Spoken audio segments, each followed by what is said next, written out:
Magnaflow Magnapacks.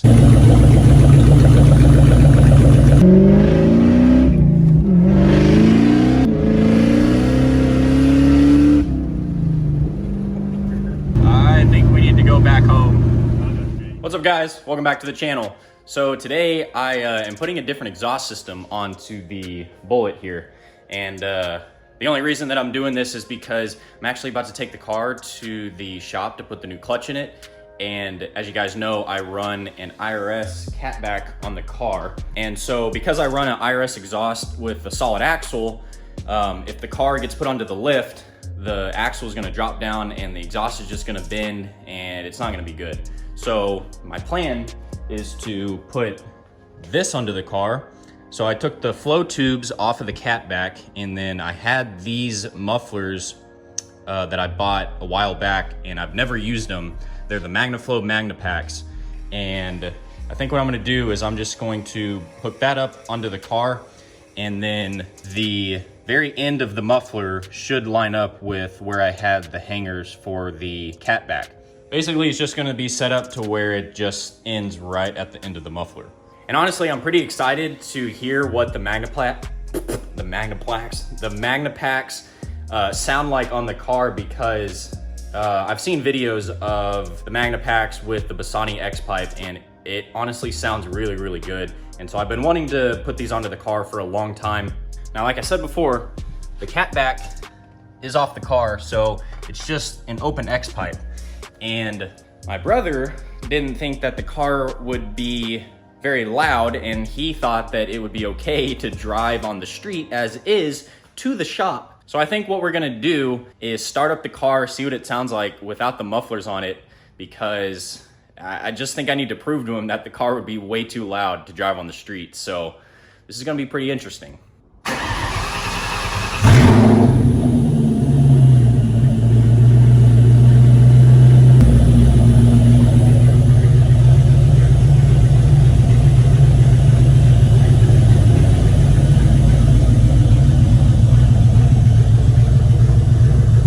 It sounds cammed.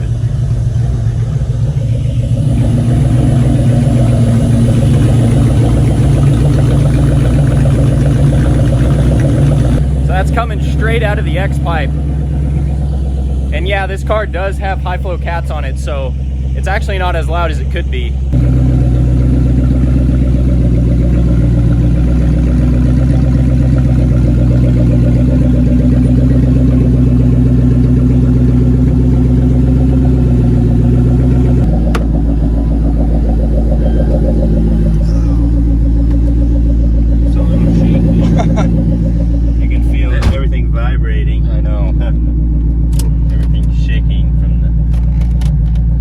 Probably just gonna need to go down the street and then head right back up.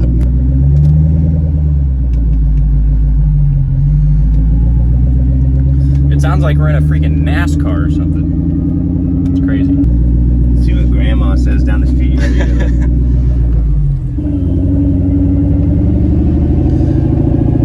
They're already looking. They like it.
though, they're coming.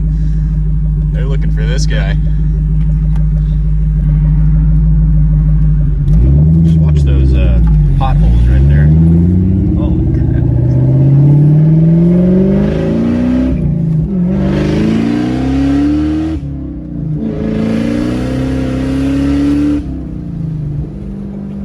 Dodge Journey was on me. I got a gap the Dodge Journey. I don't know, that's a little too obnoxious. Doesn't sound very good. I don't like it. Well, I can honestly say that I am really excited, even more so than I was before, to get the Magnapacks put on this thing, because that is way too freaking loud. And I think the Magnapacks are gonna make it sound like really perfect.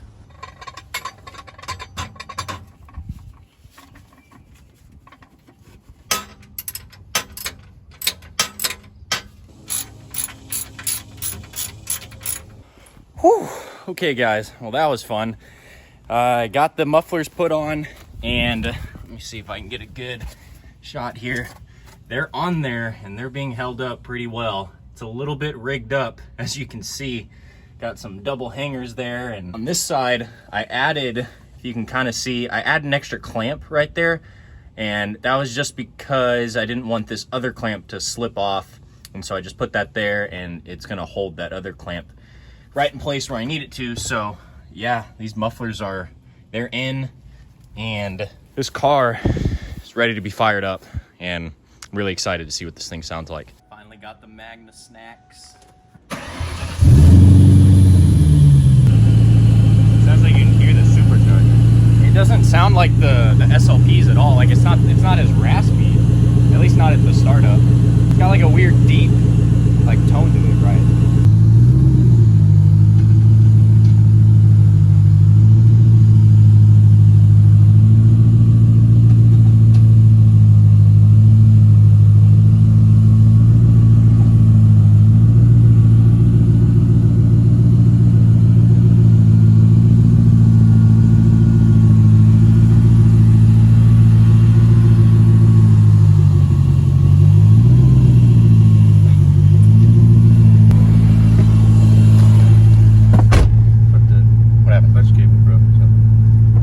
Clutch cable broke. Yeah. The clutch pedal just busted. Transmission's locked out. Well, it's not gonna go in if the clutch cable did break, but what? Clutch shit broke. What? Clutch is busted.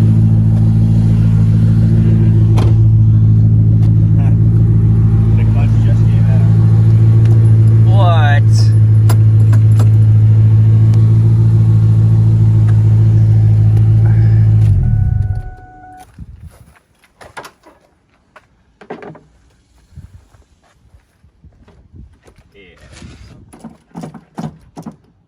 Look at how it's all like Hot? You got hot or something? well, Melted? it's like the plastic on the outside of the cable got like binded. Yeah. Huh. So luckily we were able to push the car up into the driveway, and I was looking at the clutch cable, and look at this. It appears to have broken right there, which is really interesting. So it binded up like crazy right there, and then it I don't know, that's kind of weird. The actual cable itself didn't break, but I don't know, like the outer cable broke. So that's pretty interesting. I don't know. I don't even know if this cable on here is factory or not, but I did a little bit of research, and it seems like the clutch cable on this car will work on this thing. So I think what I'm gonna do is pull the cable off of the 98 Cobra and put it onto the Bullitt. And this will kind of just be a temporary cable, because I still got to drive the car to the shop, you know, to get the new clutch put in. So I'm not gonna be able to take it over there now with this cable. So whenever I put that cable into the car, I'm gonna end up buying a brand new Ford cable, and I'll have the shop put the new cable into this thing, and then I'll be able to just put the Cobra's cable right back into the Cobra. The only thing that's gonna kind of suck is trying to get this cable out of here, because the car is super low, and I really can't even jack this thing up unless I drive it up onto ramps. So Yeah, I don't know. This is gonna suck trying to get this cable out of here. So I was finally able to get the car up onto jack stands. Well, actually I just got this one side kind of wheel area up. Because the car's so low, I had to take the side skirt end piece off and then stick the jack kind of right under the control arm right there. And then I just put a jack stand under the control arm. And now I think I should be able to get to the clutch cable and undo it from the clutch fork. And then, I mean, I should be pretty much ready to put the new one in. Because this cable came off of the Cobra and the Cobra didn't have the firewall adjuster on it, I had to break this thing off and pretty much get it looking like this. So yeah, just one extra little thing I got to do. And then hopefully we can still go drive the car and get some sound clips of the Magnapacks. New cable is finally put in, and I just sat in the car and felt the pedal, and it feels so different now, and I really don't know why.